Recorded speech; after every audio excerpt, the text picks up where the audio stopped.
এত দরজা। আসসালামু আলাইকুম। ওয়ালাইকুম আসসালাম। আপনারা জানেন ওয়া দিয়ে তোমার কাম কি? ও মনে ইয়ে ধরো। পড়ছে তালি সাহেব আর বিয়ে সাহেব। দইয়ের হোটলা এই ধরো। না হল দুটা লাও, দাও ভিতরে যাও। বাবারে বুঝুন কি হুজুর, কি বড় বাড়ি, একেবারে রাজপ্রাসাদ। আরে তাই সাহেব জি, আসসালামু আলাইকুম।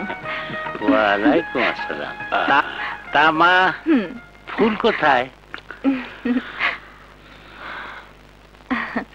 বাবা কেমন আছো?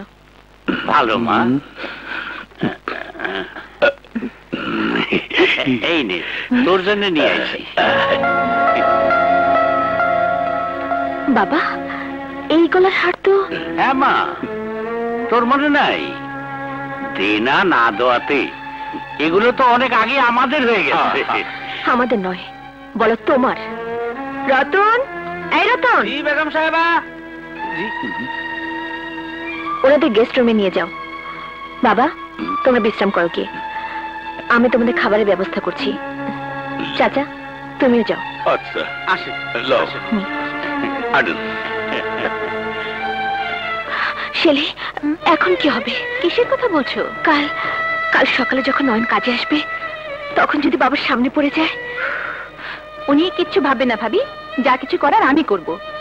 ভাবি এই হার কার? নয়নের মায়ের, তার পুত্রবধূ ছিল রেখেছিল, কিন্তু আমার বাবা তা আত্মসাৎ করেছে। শেলি এখন আমার মান সম্মান সব তোমার হাতে, তুমি আমাকে বাঁচাও বোন। তুমি থামো তো ভাবি, যাও তা ওই সাহেবের জন্য খাবারের ব্যবস্থা করো, আর এই হার আমার কাছে থাক, বাকি সব ব্যবস্থা আমি করছি। আচ্ছা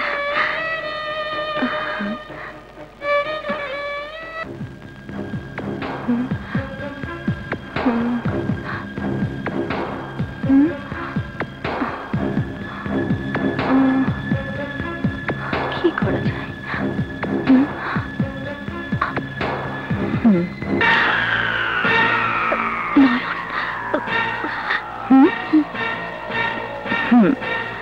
আমি একটু আসছি। মাদুর সাহেব আপনিও ভালো করে খান।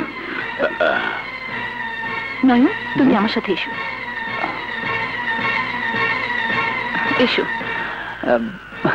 আপামনি ফুল কই? আছে, তুমি আগে এই রুমটা ভালো করে পরিষ্কার করো। ঠিক আছে।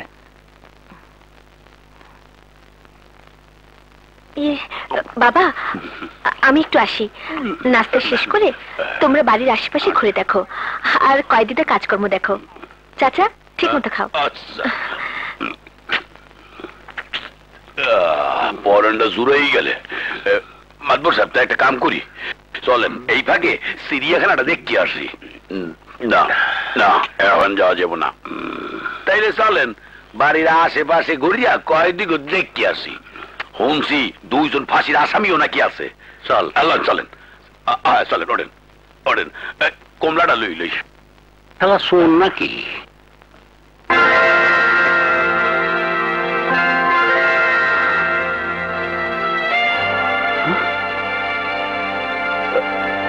এই হার আপামনি, এই হার এইখানে কেন? এইটা তো আমার মায়ের হার। হ্যাঁ তুমি ঠিকই বলেছ, এটা তোমার মায়ের হার, ফুলের বাবার কাছে ছিল। ফুল নিয়ে আইছে? শোনো নয়ন, একটা কথা বলি, তুমি কি ফুলকে ভুলে যেতে পারবে? আপামনি তাহলে আপনারও একটা কথা কই। শুনছি আপনার স্বামী মৃত, শুনছি আপনি আর কোনোদিন বিয়া করবেন না, কারণ আপনি আপনার স্বামীর ভালোবাসা ভুলতে পারতেছেন না। যে মরে গেছে তারই আপনি ভুলতে পারতেছেন না, আর যে শুধু আমার জন্য বাইচে আছে তারে আমি কি করে ভুলে যাবো কোন? আর আমি যদি বলি সে তোমাকে ভুলে গিয়ে অন্য আরেকজনকে বিয়ে করেছে, তাহলে তুমি বিশ্বাস করবে? না। তোমার ফুল যদি শুনে তুমি মারা গেছো, তাহলে কি তার মন থেকে তোমার স্মৃতি ধীরে ধীরে মুছে যাবে না? ওর মন থেকে আমার স্মৃতি যেদিন মুছে যাইব, সেই দিন সে নিজেও বুঝতে পারবো না কখন ওর মৃত্যু হয়েছে। কিন্তু আপনি হঠাৎ এই প্রশ্ন করতেছেন কেন? নয়ন, তুমি যদি মন প্রাণ দিয়ে ফুলকে ভালোবেসে থাকো, তাহলে আমার অনুরোধ, ফুলকে ভুলে গিয়ে আমার ভাবিকে বাঁচাও। মানে মানে তোমার ফুলই যে আমার ভাবি। এসব আপনি কি করতেছেন? ফুল তো কাইলে এখানে এলো, সে আপনার ভাবি হয় কি করে? ফুল এখানে কাল আসেনি, অনেক আগে এসেছে এ বাড়ির বউ হয়ে। নয়ন, তুমি তোমার ফুলকে ভুলে যাও, আমার ভাবিকে তুমি মুক্তি দাও।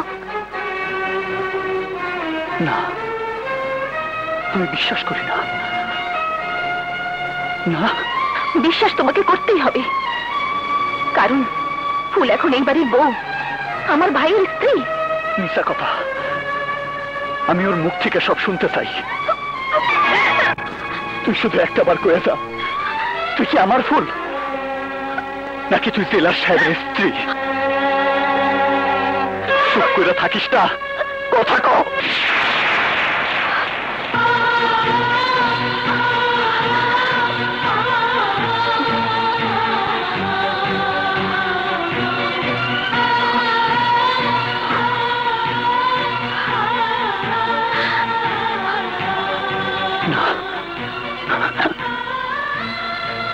না,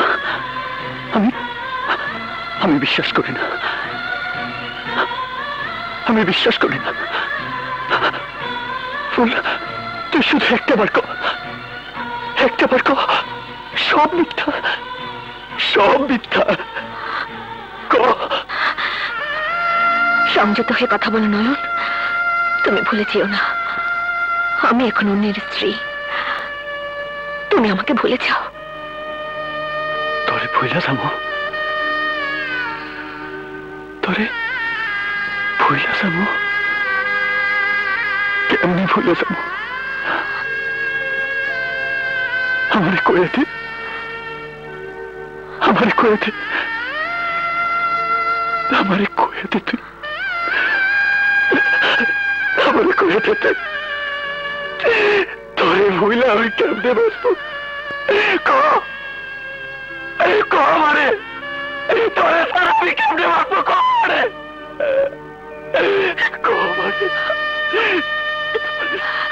তোমাকে বলার মতো কোনো কথাই আমার জানা নেই, শুধু এইটুকু বলবো, তুমি আমাকে ভুলে যাও। হ্যাঁ, তুমি এই কথা আর কাউকে জানতে দিও না, তাহলে ফুলের সংসার নষ্ট হবে, আমার ভাইয়ের ঘর ভেঙে যাবে। ফুল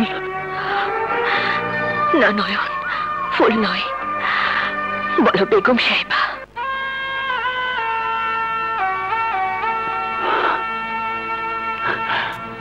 ও বেগম সাহেবা, বেগম সাহেবা, আমি আপনারে কথা দিতেছি, আপনার সুখের লেখা আমি আপনারে ভুলে যাবো। ভালো থাকেন, সুখে থাকেন।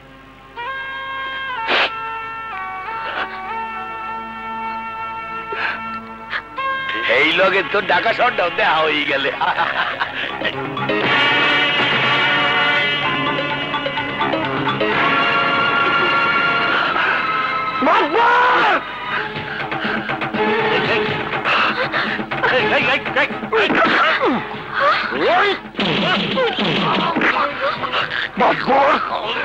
তুই আমার জীবনটা শেষ করে দিছস, আজ তোরে আমি মাইরে ফেলাবো।